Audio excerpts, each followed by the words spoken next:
Salut Samuel, bonjour les rôlistes, je suis Sébastien et j'ai le micro à 20 bornes, désolé pour ça, ça commence bien, on va la garder. Aujourd'hui, je vais répondre à une question de coup critique que j'ai vu passer sur Facebook il y a quelques jours et je vais vous la présenter parce que c'est un point qui mérite d'être causé, je pense. En tant que joueur, qu'est-ce qui vous impressionne le plus dans l'animation d'un maître de jeu? La réponse est simple. Ce qui m'impressionnera le plus dans la manière de maîtriser d'un maître de jeu, c'est arriver à, voilà, ne pas hésiter, à enchaîner les choses, à ne pas interrompre le flow, à ne pas regarder ses notes.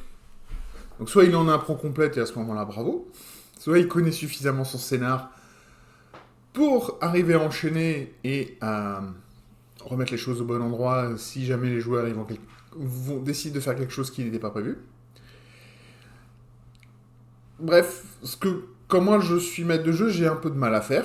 Parce que, surtout quand j'ai un scénar que j'ai lu, que je reprends, si c'est un scénar que j'ai fait, forcément ça va être beaucoup plus facile. Puisque je le connais. Je le connais par cœur, je l'ai écrit, donc voilà. Et au pire, j'improvise. Mais quand c'est un DMJ qui joue des scénars qui existent, qui sont du commerce, qui sont adaptés, qui sont sortis de quelque part, et bien cette capacité à ne pas à travailler de tête et à avoir l'air sûr de ce qu'ils font, c'est beaucoup de travail, c'est beaucoup de confiance en soi, donc ça mérite d'être reconnu, et ça demande beaucoup de travail ou, comme dit, beaucoup de capacité d'improvisation. Donc, respect à tout cela. Autre point que je trouve impressionnant chez certains MJ, parce que je suis incapable de le faire, et pire, j'ai suffisamment conscience de mon incapacité pour ne même pas oser le faire, c'est les MJ qui vont utiliser des voix, des accents, pour incarner leur PNJ. J'en suis incapable. Et quand je le fais, j'ai l'impression d'être complètement débile. Donc, généralement, je le fais pas. Comme la grande majorité des MJ d'ailleurs. Si vous ne le faites pas non plus, c'est tout à fait bien et c'est tout à fait normal. Il ne faut pas vous sentir inférieur aux autres MJ. Mais moi, je trouve cette capacité à jouer la comédie jusqu'au point d'incarner le personnage en modulant sa voix, autant qu'on peut. Moi, je vais arriver plutôt généralement à moduler la manière dont je parle, plutôt que monter dans les aigus, essayer de descendre dans les graves.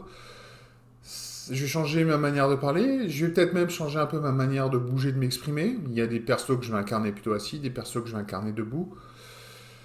Enfin bon, il y a plein de choses comme ça. Mais la voix, c'est un truc que j'arrive pas à faire et que je me vois mal faire en fait. C'est très con, mais voilà. Donc c'est deux grosses qualités d'un MJ qui demandent en fait beaucoup d'assurance, beaucoup de... C'est ça quoi, beaucoup d'assurance, beaucoup de confiance en soi. Et comme c'est pas vraiment mon truc, eh ben c'est un peu compliqué pour moi. Donc c'est des choses que j'admire et que... Faudrait peut-être que je travaille dessus, mais justement pour l'instant je travaille une chose après l'autre. Pour l'instant travailler le fait que je sais de quoi je parle, ou au moins j'en donne l'impression. J'ai déjà faire ça pendant le boulot, donc faire ça sur mon temps libre, me retrouver comme ça, avoir l'impression d'être face à un client, et que dès qu'on commence à douter, c'est prouver qu'on n'est pas sûr et tout ça. Enfin bon, les conneries habituelles, vous les connaissez si vous êtes dans le métier. Ben voilà, mais donc c'est pour ça que c'est un peu casse-pied, mais voilà. Je pense pas que je vais faire plus long. Merci beaucoup de votre attention. Et en attendant la prochaine vidéo qui se fera depuis probablement le salon, puisque ça va être l'endroit où je travaille quand je prépare mes parties de jeux de rôle et où je fais mes parties, où mes parties de jeux de rôle se font. Parce que je vais probablement vous parler de la création de perso, ma nouvelle création de perso de Silvertile, qui me faut un peu de place, parce que j'ai besoin de tirer des cartes. Et ben je vous dis à tous à la prochaine, et en attendant cette vidéo, je vous dis à tous peace ball. Ah, et un beau fail pour finir.